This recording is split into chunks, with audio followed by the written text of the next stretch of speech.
उपस्थित परम सौभाग्यशाली भगवत प्रेमी सज्जन वृत्त,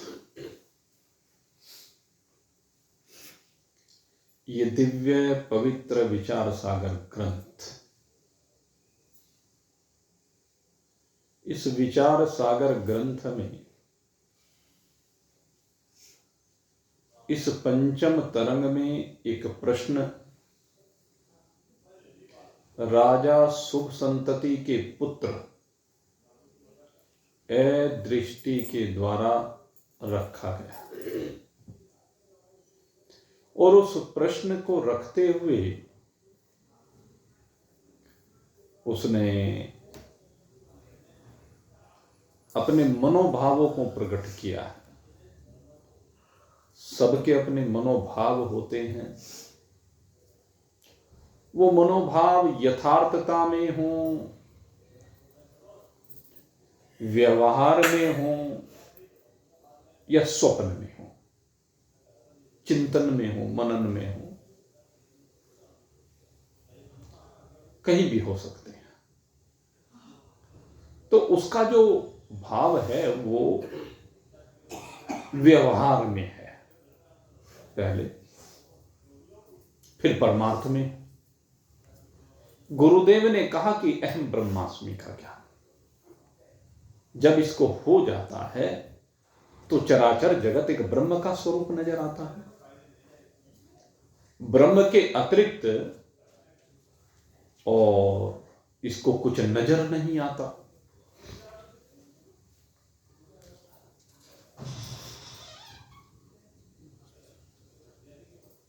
तो उसके मन में भाव उपजा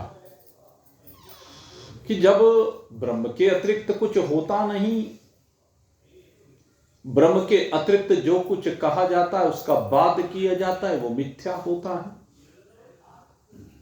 तो फिर ये जो वेद का ज्ञान गुरु के द्वारा प्रदान किया जाता है, जिसके द्वारा मिथ्यात्व निश्चय होता है,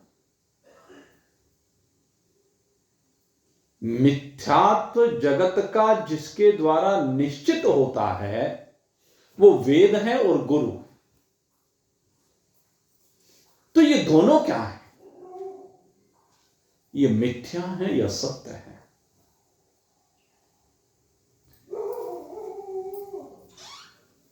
अब इसी भाव को स्पष्ट किया जा रहा। वेद और गुरु अगर यदि हम चिंतन करके देखें दोनों के ऊपर, अगर वेद ना हो तो गुरु भी क्या करे? वेदों के भाव को ही गुरु हमारे सन्मुख रख रहा है, और वेदों का भाव कहो या इसे ईश्वर का भाव कहो, वेदों में ईश्वर ही निहित है, क्योंकि वेद ईश्वर की ही वाणी है। वेदों में ईश्वर ही समाया हुआ है और वेदों से ईश्वर को ही बाहर निकाला जाता है। वेद ईश्वर से प्रकट हुए हैं, जैसे श्रीमद् भागवत के बारे में स्वयं भगवान श्री कृष्ण ने कहा उद्धव जी को, जब भगवान धराधाम से अपने धाम प्रस्थान कर रहे थे तो उद्धव को एहसास हो गया, उद्धव मन की बात को जान गया कि भगवान अब इस धराधाम से अपने धाम की ओर प्रस्थान कर रहे हैं। दिल की बात समझ गया, तो भगवान के सामने नतमस्तक होकर के हाथ जोड़ करके खड़ा हो गया। प्रभु, मैं समझ गया हूं आपकी लीला को, आप लीला का संवरण करना चाहते हैं, लेकिन मेरा क्या होगा? मुझे भी तो साथ में लेकर के चले कि नहीं, तुम यहां इस धराधाम पर रहो और भागवत धर्म का प्रचार करो। कहने लगे भागवत धर्म से मतलब? कहने लगे भागवत भगवता अयम भागवत है। भागवत क्या है? कहने लगे साक्षात भगवान ही है। कैसे, क्या मतलब? कहने लगे मैं तुझे ये भागवत प्रदान करके जा रहा हूं और ये भागवत मेरा वांगमय स्वरूप है।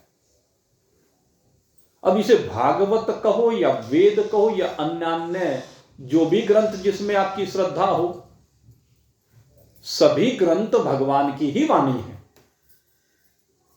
ये भगवान का वांगमय स्वरूप है और इस वांगमय स्वरूप में भगवान स्वयं प्रतिष्ठित हैं। भगवान कैसे इसमें प्रतिष्ठित है? कहते जो भी इसका मंथन करता है, जो भी इस भागवत ग्रंथ का, रामायण ग्रंथ का, वेद का मंथन करेगा, इसी में से भगवान प्रकट हो जाएंगे। अब जो मंथन करेगा उसके सामने प्रकट हो जाएंगे और जो मंथन नहीं करेगा उसके लिए तो भाई काला अक्षर भैंस बराबर है वेद के अक्षर। यही तो है। तद ए जति तन्ने जति तद दूरे तद अवंतिके। उसके लिए जो वेद का अध्ययन नहीं करता, जो महान पुरुषों का संग नहीं करता, उसके लिए वेद का तात्पर्य परमात्मा सदा दूर है। वेद में विराजमान परमात्मा उसके लिए सदा दूर है। और जो इसका मंथन करता है वो उस दूर बैठे हुए परमात्मा को इसी में से प्रकट करके नजदीक से नजदीक कर लेता है, अपने दिल में प्राप्त कर लेता है। तद दूरे तद अवंतिके। ये है, वो दूर को भी नजदीक बना लेता है। ये मन का भाव है। परमात्मा भक्तों के लिए, जिज्ञासुओं के लिए अत्यंत नजदीक हो जाता है दूर होकर। भले ही वो वैकुंठ में बैठा हुआ है, लेकिन जब हम प्रेम के साथ उसे पुकारते हैं, जब प्रेम के साथ उसे भजते हैं, जब तन में होकर के एक रस अपना भाव बनाते हैं, तो उसमें वो परमात्मा प्रकट हो जाता है। दिल ही में दिलदार की दर्शन पाओ, है दिल ही में दिलदार की दर्शन पाओ। इस दिल के तुम नजदीक जरा से आओ, है दिल ही में दिलदार की दर्शन पाओ। वो पूछ रहा है को हम ये बोल रहा है सोहम।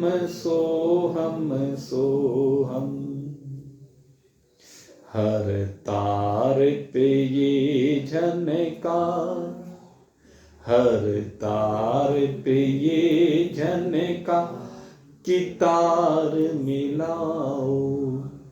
इस दिल के तुम नजदीक जरा से आओ, है दिल ही में दिलदार की दर्शन पाओ। इस दिल के नजदीक आने की जरूरत है।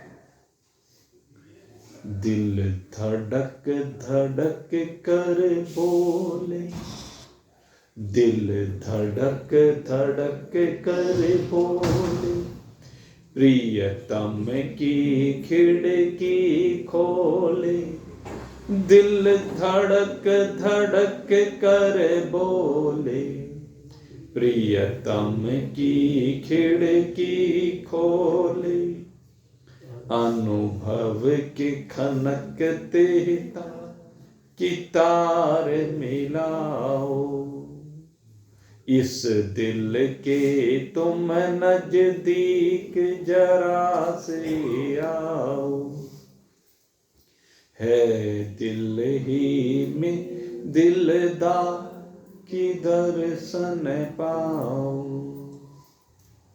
दर्शन दिल ही में होंगे, लेकिन जो पूछता रहे कहाँ है कहाँ है, यहाँ है वहां है, भटकता रहेगा। और जब गुरु में विश्वास होगा, जब गुरु के प्रति समर्पण होगा, तो निश्चय ही अपने दिल ही में दिलदार के दर्शन को प्राप्त करेगा। निश्चय ही इस दिल में अपने प्रियतम सार सर्वस्व उस नारायण से मिल बैठेगा। वो परमात्मा ढूंढने वालों को जरूर मिला है, जिन ढूंढा तिन पाया गहरे पानी। जिसने भी ढूंढा है उसी को मिला है, जिसने भी समर्पण किया उसी को मिला है, जिसने प्रेम किया है उसी को मिला है, जिसने भजन किया है उसी को मिला है। सबको मिलता है वो परमात्मा, लेकिन गहराई चाहिए, गंभीरता चाहिए। ये ऐसा मार्ग है जिसमें गंभीरता का होना जरूरी है। पहाड़ी नदी से काम नहीं चलता है। पहाड़ी नदी तो जिज्ञासा है आपकी। पहाड़ी नदी की भांति जो जिज्ञासा मन में होती है, तो फिर उस जिज्ञासा के कारण मैदान में गंभीरता आती चली जाती है, समरसता आती चली जाती है, एक रस्ता आती चली जाती है। और जैसे जैसे समरसता आती है, एक रास्ता आती है, लेवल एक होता है, तो फिर भेद मिट जाता है। सागर एक रस है, सागर असीम है। सागर में कहीं भी देख लीजिए, सागर का लेवल बिल्कुल एक है। नदी का लेवल एक नहीं होता है। ऐसे जिज्ञासु का लेवल, साधक का लेवल एक नहीं होता है। उसमें उतार चढ़ाव, मोड़ तोड़ आते रहते हैं, लेकिन जो मोड़ तोड़ से, उतार चढ़ाव से घबराए नहीं, एक दिन वो असीमता को प्राप्त कर लेता है। लेकिन मन में विश्वास होना चाहिए, गुरु के प्रति श्रद्धा होनी चाहिए, वेद के वचनों पर विश्वास होना चाहिए। और जब ये होता है तो परमात्मा फिर आपसे दूर नहीं होता है। परमात्मा सदा आपके निकट है। बात है अनुभूति की, और ये विचार सागर आपको अनुभूति की ओर लेकर जाता है। और इसके लिए जरूरी है ये तीन प्रकार की जो सत्ता आपको बताई है, इस तीन प्रकार की सत्ता को समझने की आवश्यकता है। एक व्यावहारिक सत्ता है, एक प्रातिभाषिक सत्ता है, एक पारमार्थिक सत्ता है। जहां तक बात करें प्रातिभाषिक सत्ता की, तो प्रातिभाषिक सत्ता तो भाई एक कल्पना है, लेकिन इस कल्पना का भी बहुत महत्व है, क्योंकि कल्पना एक संकल्प को जन्म देती है, और वो संकल्प आपके मन के भावों से निकल करके आता है। ये संकल्प कहीं और से निकल कर नहीं आता है। आपका संकल्प ही स्वप्न के रूप में परिवर्तित हो जाता है। और वो स्वप्न का जो संसार होता है उसमें सब कुछ मिथ्या होता है, लेकिन वो सब कुछ मिथ्या होते हुए भी उस समय सत्य सा लगता है। लेकिन उस मिथ्या की उत्पत्ति भी आपसे ही हुई है, आप में ही रह रहा है, आपसे ही पालित हो रहा है, आप में लय को प्राप्त हो जाता है और जागते ही समझ में आ जाता है कि ये मिथ्या है। स्वप्न आपकी सबसे ज्यादा सहायता करता है इस परमार्थ के पथ पर, कि जिस प्रकार से प्रातिभाषिक सत्ता मिथ्या है,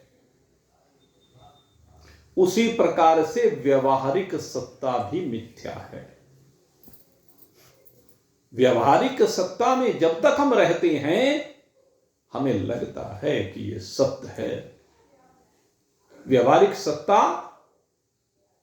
जिसमें परिवार है, बाल बच्चे हैं, पति पत्नी है, माता पिता हैं, भाई बंधु है, कुटुंब कबीला है, नातेदार रिश्तेदार हैं, मित्र समुदाय है, समाज है, राष्ट्र है, संस्कृति है, सभ्यता है, आचरण है, इसमें सब कुछ है। इस सब में हमें किस प्रकार से रहना है, बात यह है। इस व्यवहारिक जगत में हमें किस प्रकार से रहना है, मुख्य बात यह है। इस व्यवहारिक जगत में रहने की एक कला है, इस व्यवहारिक जगत को जीने की एक कला है। यूं तो संसार में सब आते हैं, पशु पक्षी भी आते हैं, मानव भी आते हैं, देव भी आते हैं, दानव भी आते हैं, राक्षस भी आते हैं।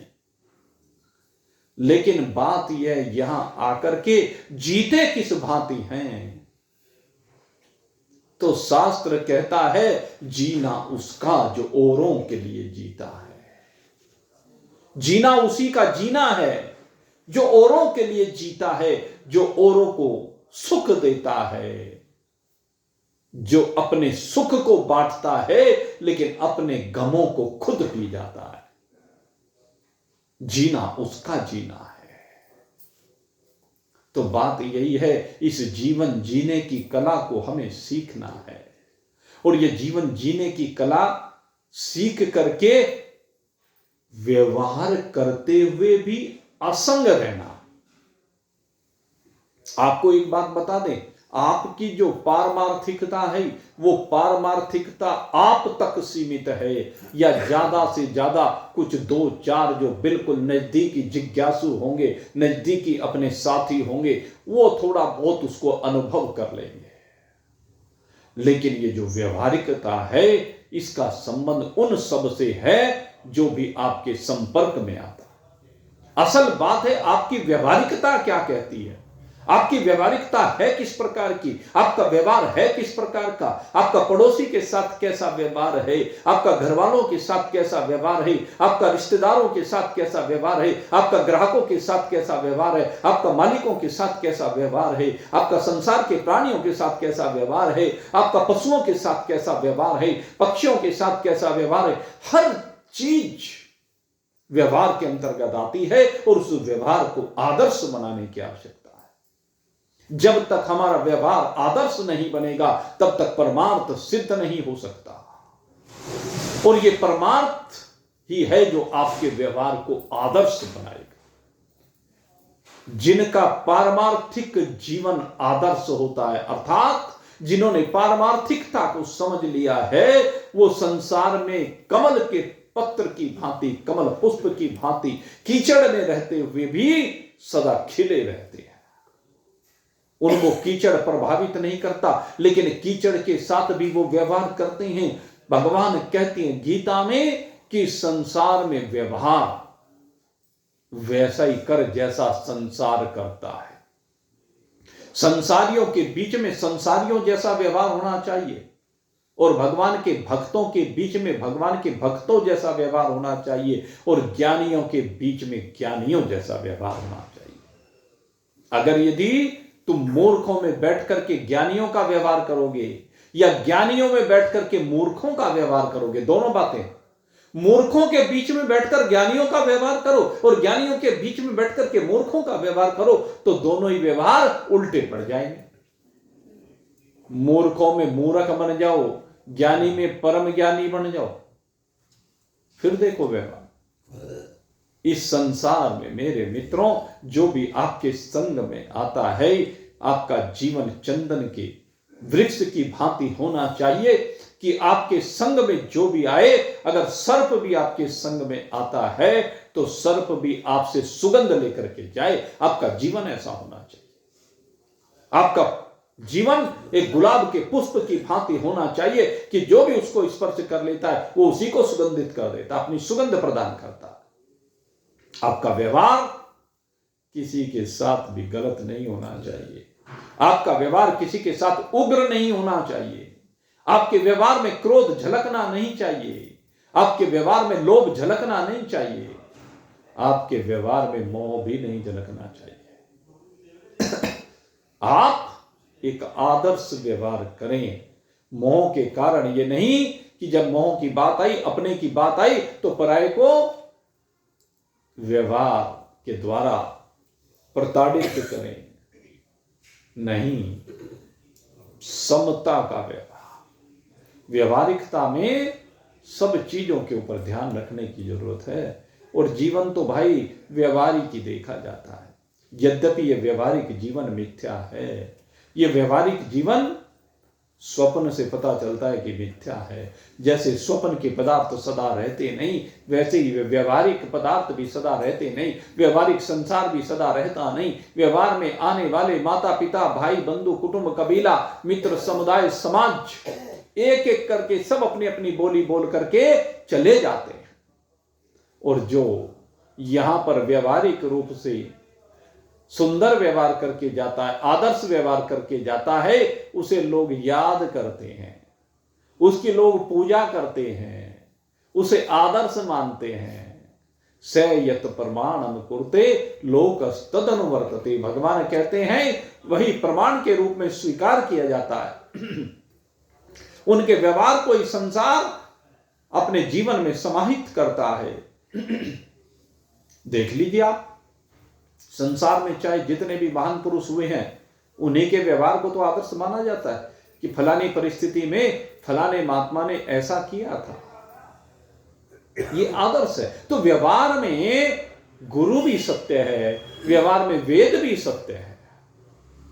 और इन वेद और गुरु के माध्यम से ही जो अपने जीवन को आगे बढ़ाता है, आगे बढ़ते बढ़ते बढ़ते गुरु के ज्ञान के साथ, वेद में समाये परमात्मा के साथ, गुरु के ज्ञान के साथ, यानी गुरु द्वारा प्रदत्त जो ज्ञान है, उस ज्ञान के द्वारा गुरु के साथ भेद समाप्त होता है। और वेदों में जो भगवान समाया हुआ है, इस गुरु के माध्यम से अर्जित ज्ञान के द्वारा वेद में विराजमान परमात्मा के साथ एक रूपता को प्राप्त हो जाता है। फिर न गुरु से कोई भेद है, न वेद से कोई भेद है, फिर न कोई मिथ्यात्व की बात है, न फिर इनको बाद करने की बात है।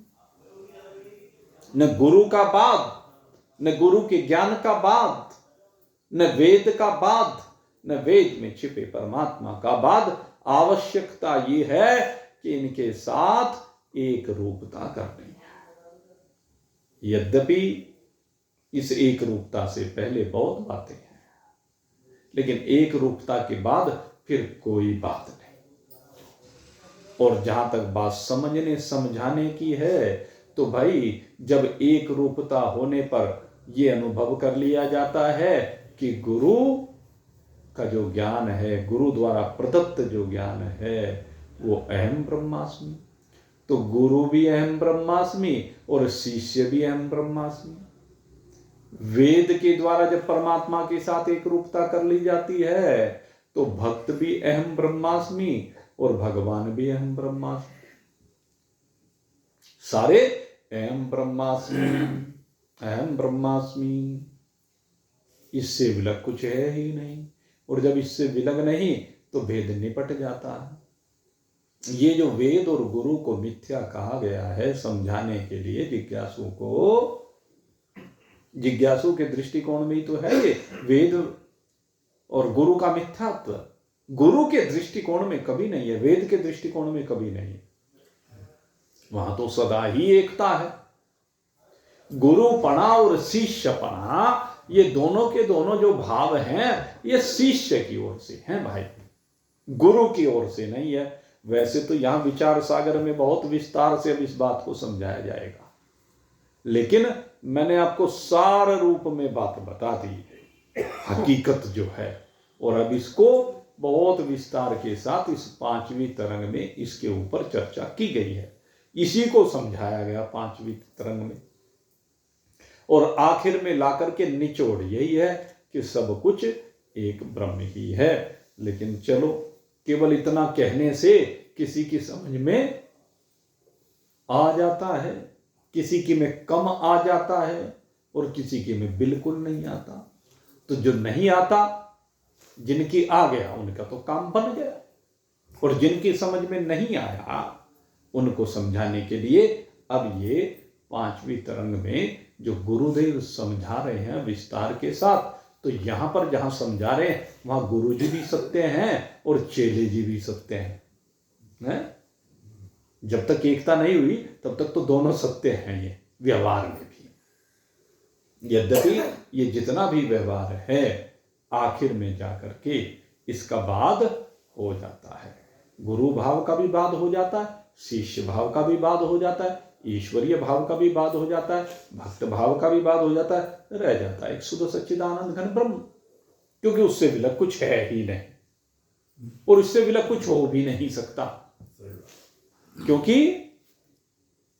एकमेवा अद्वितीयम ब्रह्म आसीत, केवल एक ब्रह्म ही, ब्रह्म से भिन्न कोई दूसरा है ही नहीं कभी भी। एक ही ब्रह्म अनेक रूपों में भासित हो रहा है, एक ही ब्रह्म का सारा खेल चल रहा है। एको हम बहुत श्याम, एक ही क्षण कि एको हम बहुत श्याम है, मैं एक हूं और एक से अनेक हो जाऊं, मैं ही अनेक हो जाऊं। एक सोने के पत्थर ने कहा कि मैं एक से अनेक हो जाऊं, ये समझे ना इस बात को। एक सोने का पत्थर है बहुत बड़ा और उसने कहा कि मैं एक से अनेक हो जाऊं, हो गया वो एक से अनेक। कैसे हो गया? पत्थर का कुछ भाग कुंडल बन गए, पत्थर का कुछ भाग हार बन गए, पत्थर का कुछ भाग कंगन बन गए, पत्थर का कुछ भाग अंगूठियां बन गए, मोती बन गए, न जाने क्या क्या बन गए। तो पत्थर के भाग अलग अलग बन गए, लेकिन वास्तव में सारे पत्थर के जो ये अलग अलग भाग बने, ये सब सोना रहे कि नहीं रहे अलग अलग होकर भी? ये सब सोना तो फिर भी रहे ना, सोने से विलग तो नहीं रहे। ऐसे ही एक ही परमात्मा अनेकानेक जीवों के रूप में प्रकट हो गया, जगत के अनेक पदार्थों के रूप में प्रकट हो गया, तो क्या वो परमात्मा नहीं रहा? रहा तो फिर वो परमात्मा ही जैसे सब आभूषणों में बटकर भी सोना ही रहा, ऐसे सब जीवों में बटकर, जगत के पदार्थों में बटकर के भाई रहा तो सोना ही। एक रुई का ढेर भिन्न भिन्न धागों में बटा, धागों से कपड़ों में बटा, और कपड़ों से फिर घरों के सबके कपड़ों में बटा। किसी ने उस कपड़े से कुछ बनाया, किसी ने कुछ बनाया, तो एक ही सूत अनेक जीवों के शरीरों पर कपड़ा बन करके विराजमान हो गया। है तो सूत ही, है कि नहीं? तो यही बात समझने की है। एक लोहे का पहाड़ कहीं हथौड़ा बन गया, कहीं फावड़ा बन गया, कहीं तसला बन गया, कहीं की मशीन बन बैठा, पता नहीं क्या क्या बन बैठा, लेकिन रहा तो लोहा ही में। ठीक इसी प्रकार से एक ही परमात्मा अनेक रूपों में विभक्त हो गया, रहा तो फिर भी परमात्मा ही। एक ही जल कहीं भाप बन बैठा, कहीं बर्फ बन बैठा, और कहीं जल बन बैठा।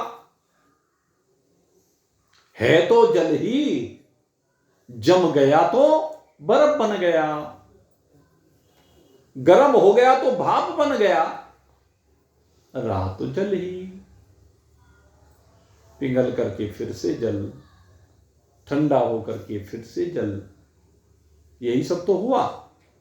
समंदर से जल भाप बन करके उठा, उठता चला गया, उठता चला गया, बीच में अगर ठंडा हो गया तो बरसता चला गया, और आगे बढ़ता चला गया तो पहाड़ों पर वो जमता चला गया। बस यही खेल है, रहा जल का जल ही। तो ऐसे ही एक ही परमात्मा रहता है। कभी ये मनुष्यों के शरीर में दिखता है, कभी पशु पक्षी कीट पतंगों के शरीर में दिखता है, कभी पेड़ पौधों के शरीर में दिखता है, पत्थर नदी नाले पेड़ पौधे पर्वत, सूरज चांद सितारे अनंत कोटि ब्रह्मांडों के पदार्थों के रूप में दिखता है। कभी वो आकाश बन जाता है, कभी वायु बन जाता है, कभी अग्नि बन जाता है, कभी जल बन जाता है, कभी पृथ्वी बन जाता है। एक ही परमात्मा बन रहा है। तो ज्ञानमयी दृष्टि यह है कि ये जो भी कुछ परमात्मा बन रहा है, ये सारे का सारा एक है। ये है पारमार्थिक ज्ञान, ये है अंतिम ज्ञान।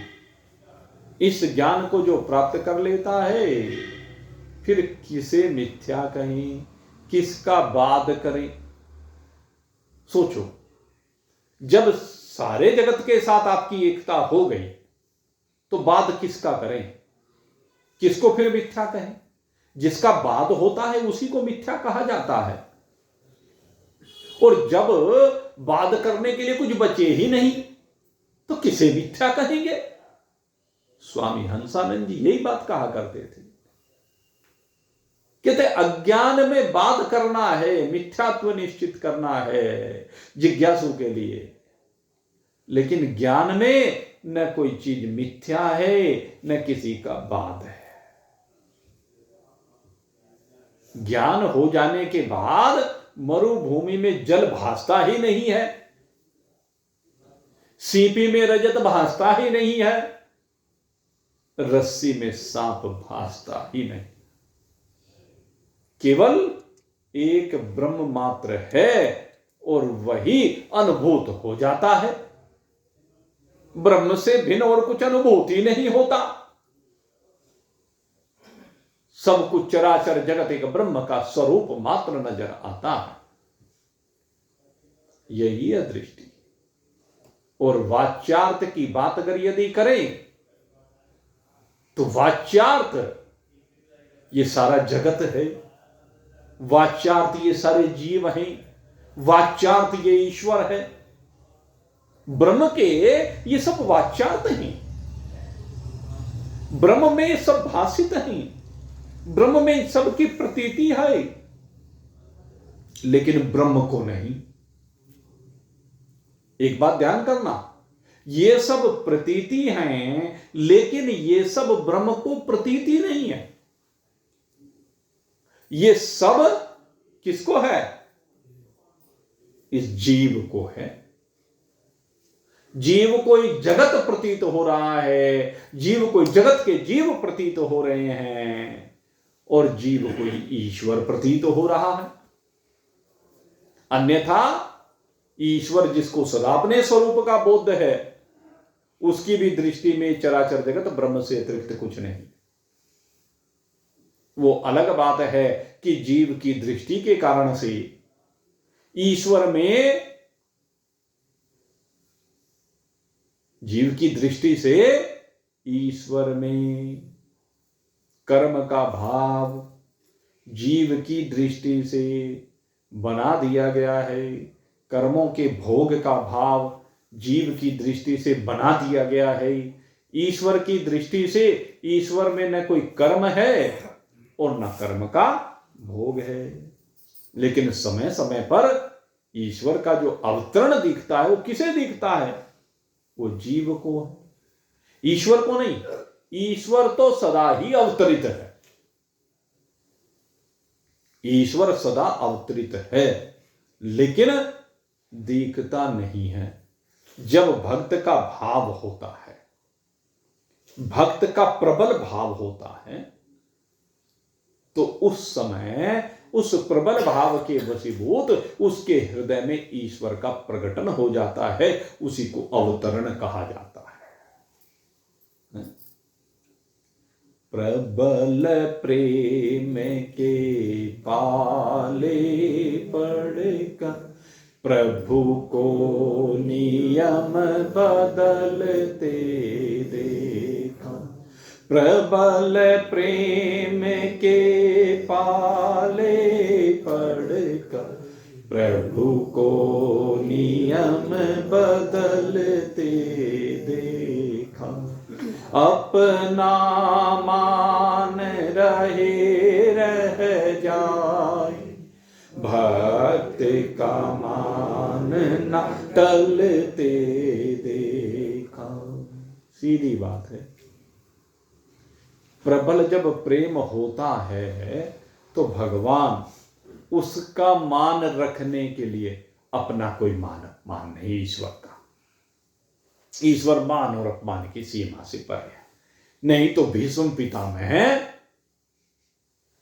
जब बाणों की बौछार करते हैं भगवान के ऊपर, अगर मान अपमान की बात होती भगवान की, तो वो अपनी प्रतिज्ञा तोड़ते क्या? और जब तोड़ दी थी तो उसे छोड़ते क्या? सोचो, उसका मान रखने के लिए, उसकी प्रतिज्ञा को बनाने के लिए, उसकी प्रतिज्ञा की लाज रखने के लिए ये व्यवहारिक दृष्टि से भगवान हथियार उठा लेते हैं, शस्त्र उठा लेते हैं, अस्त्र शस्त्र जो है। अन्यथा क्या भगवान को आवश्यकता पड़ी? और अर्जुन ने पैर पकड़े तो छोड़ भी दिया, प्रहार नहीं किया। तो ये सब भाव की बात है। व्यवहार काल में ईश्वर ऐसा करता हुआ दिखाई देता है, होता नहीं, क्योंकि वो केवल लीला करता है। व्यवहार में लीला करनी है, ध्यान रखो। जिसके साथ भी आपका व्यवहार हो रहा है वो लीला मात्र है। अगर जुड़ाव हो गया ना, अटैचमेंट होते ही गड़बड़ है। अटैचमेंट, संग, ये सबसे बड़ा शत्रु है आपका। ये मेरा है, ये सबसे बड़ा शत्रु है। ये तेरा है, ये बहुत बड़ा शत्रु है। मेरा सबसे बड़ा शत्रु है आपका, और तेरा बहुत बड़ा शत्रु है। तो इस मेरा और तेरा, जब ये दोनों शत्रु हैं तो इनका संहार करो। और संहार कैसे करें? असंग शस्त्रेण दृढ़ेन छित्त्वा, असंगता का शस्त्र लेकर के दृढ़ता के साथ खड़े हो जाओ। जब भी कोई बात आए मोह की, मोह को काट दो, निष्पक्ष हो जाओ। जब लोभ की बात आए निष्पक्ष हो जाओ।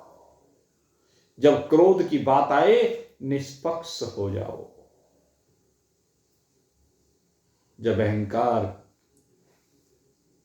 का फन फुफकार मारने लगे, अहंकार का नाग, वो क्या लगे? फुफकार मारे, कुचल दो।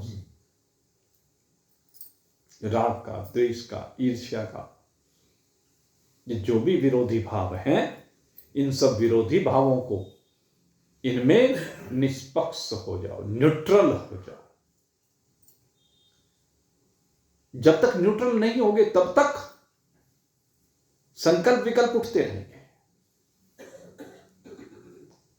वो कहान है, जब कम थी तब चढ़ी तराजू, जब कम थी तब चढ़ी तराजू, अब पूरी हुई फिर क्या बोले, जब कम थी तब चढ़ी तराजू, अब पूरी हुई फिर क्या बोले, मन मगन हुआ फिर क्या बोले, मन मगन हुआ फिर क्या बोले, जब कम थी तब चढ़ी तराजू, पूरी हुई फिर क्या डोले। एक तरफ बट्टा रखा हुआ है, दूसरी तरफ माल रखा हुआ है, और जैसे बराबर हो जाता है बैलेंस, तो तराजू का हिलना डुलना बंद हो जाता है। ऐसे आपके मन की तराजू का बैलेंस, ये संकल्प विकल्प के बांट रखे हुए हैं, संकल्प विकल्प का सामान रखा है, संकल्प का बट्टा है और विकल्प का माल है। इन दोनों के बैलेंस को बराबर कर दो। संकल्प और विकल्प जब स्थिरता में आ जाए, समता में आ जाए, तो फिर मन डोलेगा नहीं, मन मगन हो जाएगा। ये जब तक डिसबैलेंस होता है ना, तब तक डोलता है। हंसा पहुंचे मान सरोवर, हंसा पहुंचे मान सरोवर, ताल तलैया क्या डोले, मन मगन हुआ फिर क्या बोल।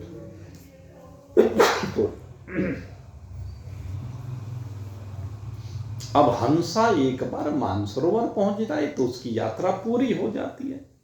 अब कहां दौड़े, किसके लिए दौड़े, कहां दौड़ता फिरे।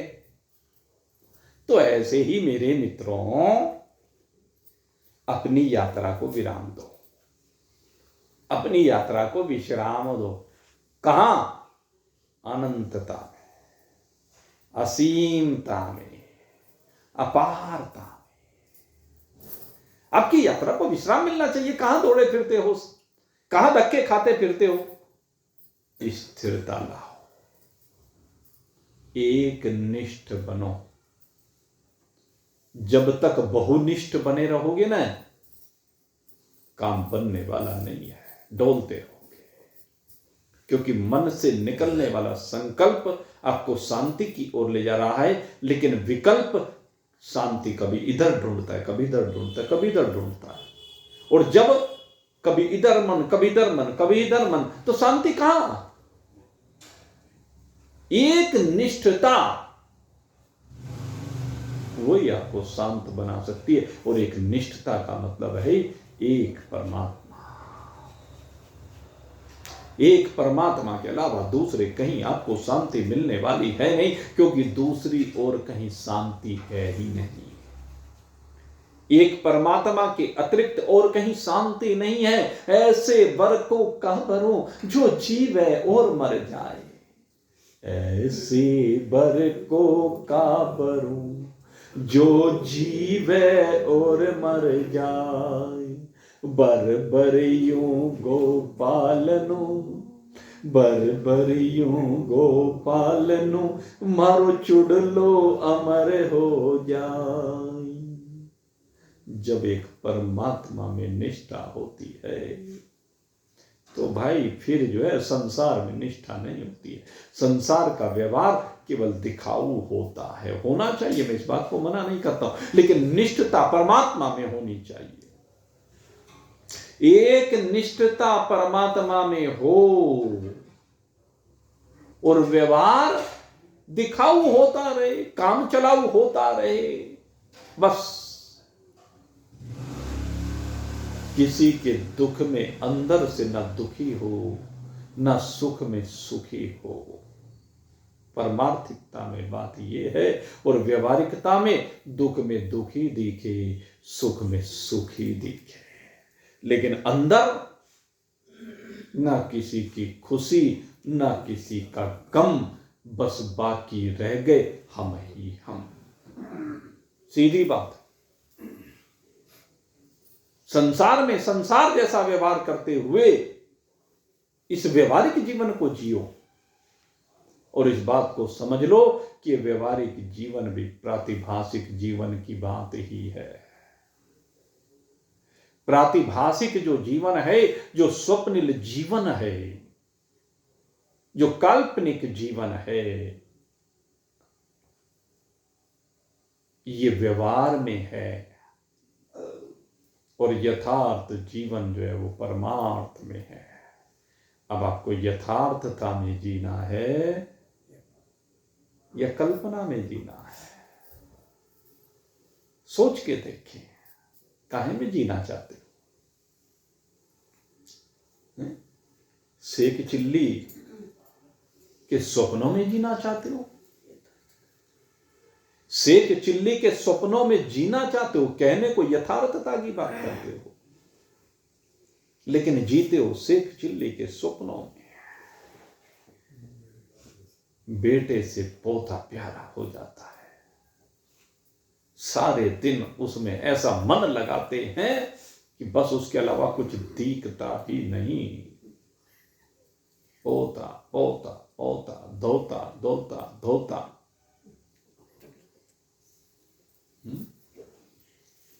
धन धन धन, क्या करेगा इतने धन के? सारा यही तरह रह जाता है, जाएगा क्या साथ में? तेरे बही खातों में घुसा पड़ा है बस। ठीक है, जितना भगवान ने दिया है उससे काम चला। भाई जिसकी मजबूरी है उसकी बात अलग है, चलो उसको जमा भाग कर लेना चाहिए जिसकी मजबूरी है, लेकिन जिसकी मजबूरी नहीं है वो क्यों चिपका पड़ा है? उसको इन सीमाओं से बाहर निकलना चाहिए, उसको दैविक जीवन जीना चाहिए, अब ऊपर उठना चाहिए, जगत के पदार्थों से ऊपर उठ करके दैविक जीवन जिए, यही तो है। और दैविक जीवन में कोई आसक्ति ना हो, इस जग के जीवन में कोई आसक्ति ना हो। जग में रहते हुए जग में अनासक्त देवों की भांति, उसी को कहते हैं जगदेव। हमारे यहां भी है ना जगदेव, जगदेव, जग से असंग देव, जग में अनासक्त देव, वही जगदेव है, वही जगदीश है। तो उसी में अपने मन को लगाएं, कल्पनाओं के संसार से बाहर निकले। मेरे मित्रों, वो आ जाता है फिर याद, जोड़ जोड़ तूने भर लिए खजाने, जोड़ जोड़ तूने भर लिए खजाने, फिर भी तृष्णा अड़ी रही, धरे रहे तेरे रंगले बंगले, खाली बारादरी रही, खाली बारादरी रही। एक सेठ जी बही उठाकर लिखने को तैयार हुए, एक सेठ जी वही उठाकर लिखने को तैयार हुए। काल बली का लगा तमाचा, सेठ जी ठंडी ठार हुए। लिखने वाला चला गया और कलम कान पे धरी रही। धरे रहे तेरे रंगले बंगले, खाली बारादरी रही। जोड़ जोड़ तूने भर लिए खजाने, फिर भी तृष्णा अड़ी रही। धरे रहे तेरे रंगले बंगले, खाली बारादरी रही। खाली बारादरी रही। जी हाँ, इन हिसाब किताब की सीमाओं से भाई बाहर निकलो। अब पारमार्थिक जीवन को महत्व दो। इस लौकिक व्यवहार से बाहर निकलो। अब पारमार्थिकता प्रायोरिटी पर होनी चाहिए। व्यवहारिकता में अब प्रायोरिटी की जरूरत नहीं है। बाल बच्चों को संभालने दो। जहां बाल बच्चे संभाल सकते हैं ना व्यवहारिकता, उनको सौंप दो। आप बच्चों में भी मत चिपको। ये जो बच्चों में चिपकाव है ना, इससे बाहर निकलो। कब तक चिपके रहोगे? मन से अब उनसे बाहर निकलो। पारमार्थिकता की तरफ ध्यान दो। दो रूप है पारमार्थिकता के। एक तो पारमार्थिकता मैं कह रहा हूं ब्रह्म ज्ञान की, एक पारमार्थिकता जगत में परोपकार की होती है। इस धन से ज्यादा चिपको मत। इस धन को जरा लगाओ परमार्थ के कार्यों में, शुभ कार्यों में। जैसा जिसका मिजान है उसी हिसाब से लगाओ। गरीब है तो गरीब के हिसाब से लगाओ, अमीर है तो अमीर के हिसाब से लगाओ। जब भी मौका मिले, जहां भी मौका मिले, खूब जम के खर्च करो। और इन बेटे पोतों के ऊपर जो खर्च करते रहोगे, कोई गाने वाला नहीं है। गाता है तुम्हारा गान? कोई गाया है किसी ने? और तुम उनके लिए मारे मारे फिरते हो। अरे सबके अपने कर्म है, अपने आप भोग करेंगे। तुमने क्या सारी जिंदगी का ठेका लिया है? तुमने क्या उनको करोड़पति बनाने का ठेका लिया, अरबपति बनाने का ठेका लिया? निकलो इन सब चीजों से। अब तो अपना परमार्थ सुधार लो दोनों तरह से। एक व्यवहारिक परमार्थ, व्यवहारिक परमार्थ में दान की बहुत बड़ी महत्ता है, आपको बताएं। और एक वास्तविक परमार्थ, और वास्तविक परमार्थ तो भाई रोज हम आपको बता ही रहे हैं। ये वास्तविक परमार्थ है जिसमें आप सब कुछ से असंग होकर के केवल एक ब्रह्म मात्र शेष रह जाते हैं। और है तो ब्रह्म ही भाई। इधर से उलट के पुलट के कहीं से भी देख लो, सर्वत्र एक ब्रह्म के अतिरिक्त और कुछ भी नहीं है। ये सब कुछ एक ब्रह्म है। इस भाव में विराजमान होकर के अपने आप में अपने आप का आनंद लेते हुए मौज मनाओ। इन्हीं शुभ भावनाओं के साथ आज का सत्संग अब यहीं पर विश्राम को प्राप्त हो रहा है। बोलिए सच्चिदानंद भगवान की।